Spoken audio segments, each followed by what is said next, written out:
पर्यंत तुम्ही प्रामाणिकपणे छत्रपती मांडताय ना, तो पण कुणाच्या बापाला या महाराष्ट्रात घाबरायचं कारण नाही. ज्या छत्रपती शिवाजी महाराजांच्या विषयी बोलायला येतोय, त्या छत्रपती शिवाजी महाराजांना खुद्द राज्याभिषेकाला सुद्धा विरोध झालाय. हे लोक कोण आहे ते समोर आलं पाहिजे, कारण की आम्ही ज्यावेळेस माहिती घेण्याचा प्रयत्न केला की तक्रार करणारे कोण आहेत, विरोध करणारे, तर हे आम्हाला कुणीच सांगत नाही. कुलगुरू कार्यालयाकडनं पण सांगितलं जात नाही. कुलगुरूंनी असा एकाकी निर्णय घेण्याचे कारण काय? कुलगुरूंना विद्यापीठामध्ये राजकारण घुसवायचे आहे का?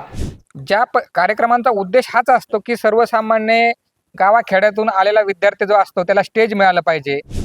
सावित्रीबाई फुले पुणे विद्यापीठामध्ये पाठीमागील 3 ते 4 दिवसांपासून शिवजयंतीचं उत्साहपूर्ण वातावरण होतं. या वातावरणादरम्यानच आज सावित्रीबाई फुले पुणे विद्यापीठामध्ये विद्यापीठ प्रशासनाने लोकसभा खासदार अमोल कोल्हेंचं व्याख्यान आयोजित करण्यात केलं होतं. या व्याख्यानावर काल काही विद्यार्थ्यांनी कुलगुरूंना लेटर देत ह्या व्याख्यानासाठी जे काही प्रमुख वक्ते आहेत, अमोल कोल्हे हे एका विशिष्ट पार्टीशी संबंधित आहेत, एका विशिष्ट राजकीय पक्षाच्या विचारधारेला फॉलो करतात. तर या विचारधारेला फॉलो करणाऱ्या वक्ता विद्यापीठामध्ये बोलावल्यानंतर किंवा त्या वक्त्याचं विद्यापीठामध्ये व्याख्यान ठेवल्यावर कुठल्या ना कुठल्या तरी एका विशिष्ट पक्षाची विचारधारा विद्यार्थ्यांवर थोपवण्याचा प्रयत्न केला जाईल, अशा पद्धतीने आरोप झाले होते. त्या पार्श्वभूमीवर आज सावित्रीबाई फुले पुणे विद्यापीठामध्ये मोठ्या पोलीस बंदोबस्तामध्ये अमोल कोल्हेंचं व्याख्यान देखील पार पडलं आहे. तो माझ्यासोबत सावित्रीबाई फुले पुणे विद्यापीठातील विद्यार्थी कार्यकर्ते, आंबेडकरी कार्यकर्ते राहुल ससन आहेत. त्यांचं एकंदरीतच या संपूर्ण प्रकरणावर काय म्हणणं आहे आपण जाणून घेऊयात.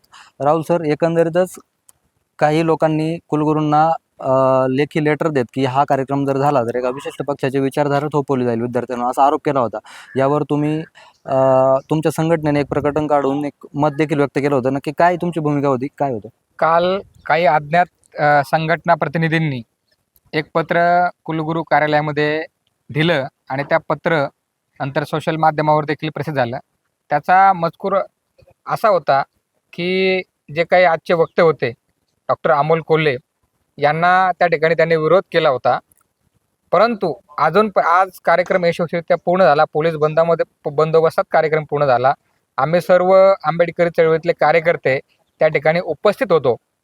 परंतु मला एक प्रश्न पडलेला आहे की विद्यापीठाच्या कुलगुरू कार्यालयामध्ये अत्यंत सुरक्षित असं वातावरण असतं. तिथं खाली गेल्यानंतर सही केल्याशिवाय कोणी वर जाऊ शकत नाही. अशा वेळेस एखादा अज्ञात व्यक्ती येतो, तो तिथे सही करतो आणि एक पत्र त्या ठिकाणी इन्व्हॉल्व करतो. तर ही खूपच धक्कादायक गोष्ट आहे. अजूनपर्यंत विद्यापीठ प्रशासनाला हा शोध लागलेला नाही की हे पत्र कोणी दिलं. का जाणीवपूर्वक विद्यापीठ प्रशासन किंवा कुलगुरू, प्रकुलगुरू अशा स्वरूपाचे फेक पत्र तयार करत आहेत आणि एक राजकीय वातावरण कॅम्पसमध्ये तयार करायचं आणि वेगवेगळ्या संघटनांना आपापसामध्ये भांडायला लावायचं, अशी कुठेतरी एक शंका निर्माण होते. दुसऱ्या बाजूला अखिल भारतीय विद्यार्थी परिषदेने देखील एक प्रसिद्धीपत्रक जाहीर करून कुलगुरूंना संपूर्ण जे काही वातावरण निर्माण झालं होतं विद्यापीठामध्ये याला दोषी धरले. तुम्हाला असं वाटतं कुठे ना कुठेतरी कुलगुरू या संपूर्ण प्रकरणामध्ये दोषी आहेत? 100% ते या प्रकरणामध्ये दोषी आहेत. कारण की आता 4-5 दिवसापासून आम्ही एक कार्यक्रम बघतो आहोत. या कार्यक्रमांमध्ये कार्यक्रमांचा उद्देश हाच असतो की सर्वसामान्य गावाखेड्यातून आलेला विद्यार्थी जो असतो त्याला स्टेज मिळालं पाहिजे, त्याला सूत्रसंचालन करण्याची संधी मिळाली पाहिजे, वेगवेगळ्या ॲक्टिव्हिटीमध्ये त्याला भाग घेता आला पाहिजे. पण या 4-5 दिवसांच्या कार्यक्रमामध्ये सर्व कंट्रोल हे कुलगुरू कार्यालय आणि काही विशिष्ट लोकांच्या हातामध्ये होतं. विद्यार्थी प्रतिनिधी आणि संघटना प्रतिनिधी हे केवळ नावाला होते. जी काही कमिटी या ठिकाणी गठीत केली होती त्या कमिटीमध्ये देखील काही निर्णय जे झालेले आहेत ते निर्णय नंतर कळाले. तर मला असं वाटतं की या सगळ्या संशयास्पद गोष्टी आहेत आणि इथून 2 वर्षापूर्वींचा जर आपण इतिहास बघितला तर अशाच पद्धतीचं दरवर्षी काही ना काही एक राजकीय वातावरण कॅम्पसमध्ये तयार करायचं आणि त्या माध्यमातून मुख्य जे प्रश्न आहेत, विद्यार्थ्यांचे प्रश्न आहेत, शुल्कवाढीचा प्रश्न आहे, भोजनाचा प्रश्न आहे, इतर जे महत्त्वाचे प्रश्न आहेत, परीक्षा विभागाच्या संदर्भातले प्रश्न असतील, यांच्यावरती दुर्लक्ष करण्यासाठी कदाचित अशा पद्धतीचे षडयंत्र रचले जातात का, हा देखील आमचा प्रश्न आहे. कार्यक्रम झाल्यानंतर विद्यार्थी आरोप देखील करतायत की विद्यार्थ्यांना किंवा विद्यार्थी प्रतिनिधींना जे प्रमुख वक्ते होते अमोल कोल्हे त्यांचा सत्कार करण्याची संधी किंवा त्यांचं स्वागत करण्याची संधी देखील विद्यापीठ प्रशासनाने दिली नाही. याकडे कोणत्या दृष्टिकोनातून पाहता काय? बरेच विद्यार्थी आमच्याकडे आले होते. सर्वसामान्य विद्यार्थी, संघटना प्रतिनिधी, कर्मचारी प्रतिनिधी, प्राध्यापकांचे प्रतिनिधी होते. त्या प्रत्येकाला वाटत असतं की एवढा मोठा वक्ता, कलाकार आपल्या विद्यापीठामध्ये आलाय तर त्याचं स्वागत सत्कार होणं गरजेचं असतं. आमच्या काही विद्यार्थी मित्रांनी PRO आणि कुलगुरूंना देखील तशी विनंती केली होती की त्यांचा एक कॉमन सत्कार केला जावा, परंतु कुठेतरी तोही ते कुलगुरू आणि कुलगुरूंनी होऊ दिला नाही. या गोष्टीचा मला थोडासा निषेधही व्यक्त करावासा वाटतो, कारण की ज्या नेत्यांसाठी, ज्या वक्त्यांसाठी प्रेक्षक धडपड करत असतो, पळत असतो, कार्यकर्ता संघर्ष करत असतो, त्याला ती भेटण्याची एक संधी कुठेतरी या कार्यक्रमामध्ये मिळत असते. आणि अशा प्रकारची संधी जर कोणी हिरावून घेत असेल तर हे खेदजनक आहे. माझ्यासोबत सावित्रीबाई फुले पुणे विद्यापीठाचे विद्यार्थी आणि विद्यार्थी प्रतिनिधी राहुल सासाने होते.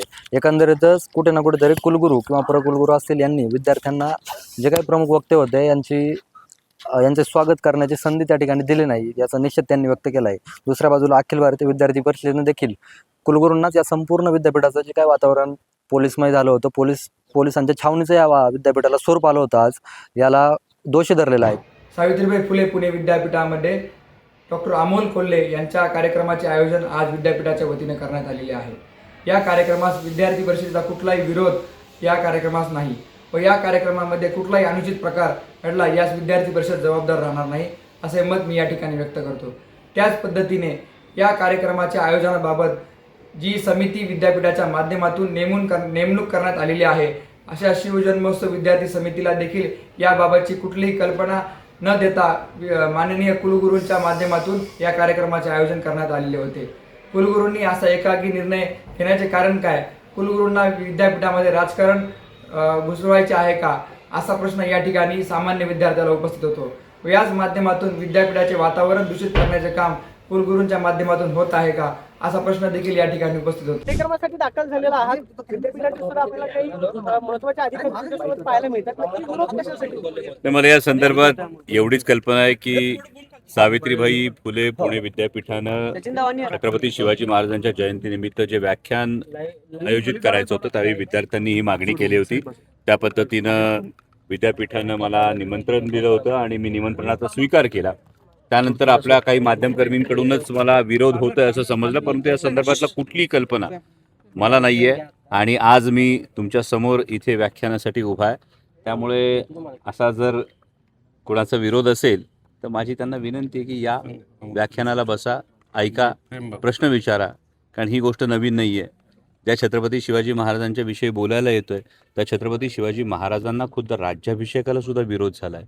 याच पुण्यात त्यांचा अश्वारूढ पुतळा उभारण्याला सुद्धा विरोध झाला आहे आणि पहिला पुतळा उभारण्यालाही विरोध झाला आहे. आणि छत्रपती शिवाजी महाराजांची समाधी ही तब्बल 180 वर्ष ही लोकांच्या स्मरणात राहिली नाही, याही वस्तुस्थिती आहे. त्यामुळे मला असं वाटतं की कुठलंही व्याख्यान करणं, विद्यार्थ्यांशी संवाद साधणं हा एक वैचारिक भाग आहे आणि मी जेव्हाही छत्रपती शिवाजी महाराजांची भूमिका साकारतो राजकारणाचे जोडे बाहेर ठेवून करतो.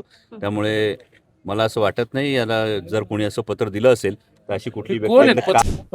आज पुणे विद्यापीठामध्ये छत्रपती शिवाजी महाराज यांच्या जयंतीनिमित्त खासदार अमोल कोल्हे यांचं व्याख्यान ठेवलं होतं, परंतु काल काही समाजकंटकांनी, काही शिवद्रोहींनी त्याला विरोध केला. नेमके हे शिवद्रोही कोण होते, हे समाजकंटक कोण होते आणि कशासाठी त्यांनी हे असं शिवाजी महाराजांच्या कार्यक्रमाला विरोध केला, ह्या सगळ्या गोष्टी समोर येणं गरजेचं आहे.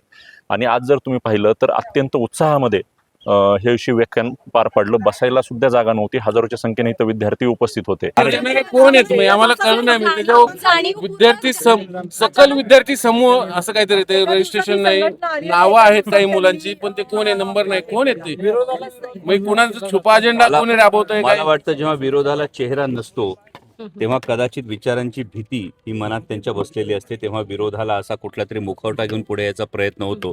तसा असू शकेल. सावित्रीबाई फुले पुणे विद्यापीठ युवा सेना अध्यक्ष योगेश बेंद्रे देखील आहेत.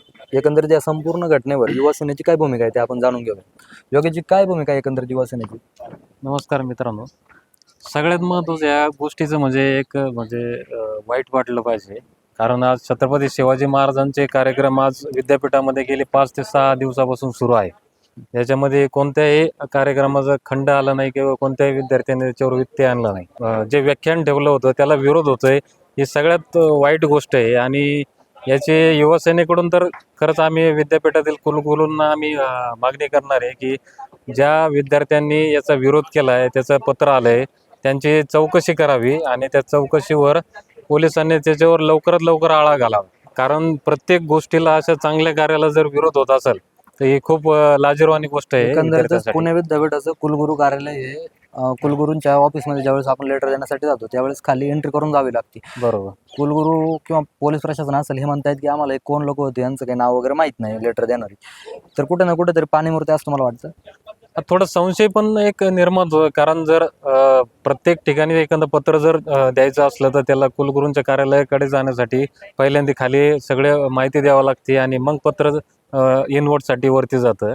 आणि हे एकदम सोपी पोलीस प्रशासनाला एकदम सोपी गोष्ट आहे की ते व्यक्ती कोण होता हे कळण्यासाठी. आणि हे जर विद्यापीठ लेवलला जर काही कर्मचारी असं जाणूनबुजून जर करत असन असं पण असू शकतं, कारण ही गोष्ट सापडण्यासारखी एकदम सोपी पद्धत आहे. पोलीस प्रशासनाला हे लगेच कळून येऊ शकतं की कोण व्यक्तीने पत्र दिलंय त्याच्यावर कारवाई करण्यासाठी. याच्यात प्रशासन आणि विद्यापीठ असं पण काही म्हणजे कुठे ना कुठे तरी प्रशासन विद्यापीठ प्रशासन असं दोषी असं तुम्हाला वाटतंय? असं असू शकतं असं मला पण वाटतं. तेरा समोर असताना काय नेमका विरोध आहे हे कळलं असतं तर मला त्यांच्याशी संवाद साधायला बरं वाटलं. एक शेवटचा प्रश्न, छत्रपतींच्याच राज्यात छत्रपतींचं म्हणजे ऐकायला विद्यार्थ्यांना आयकार्ड दाखवून जावं लागते, हे किती योग्य आहे? जाणून बुजून हे सगळं केलं जाते राजकीय पोळी भाजण्यासाठी. नाही, मला असं वाटतं या सगळ्या पार्श्वभूमीवर कदाचित विद्यापीठानं जर ही सुरक्षेच्या कारणास्तव जर अशी गोष्ट केली असेल तर ही विद्यापीठानं घेतलेली काळजी आहे. त्यामुळे मला वाटत नाही या मुद्द्याला आपण अशा वेगळ्या पद्धतीचं रंग द्यावा. तुमच्या जीवनावर हो गया. संशय, कुठली संघटना काय छत्रपती मांडत असताना बाबा कधी कुणाला घाबरायचं नसतं, कधी कुणाचा इतर विचार करायचा नसतो. जोपर्यंत तुम्ही प्रामाणिकपणे छत्रपती मांडताय ना तोपर्यंत कुणाच्या बापाला या महाराष्ट्रात घाबरायचं कारण नाही. थँक्यू.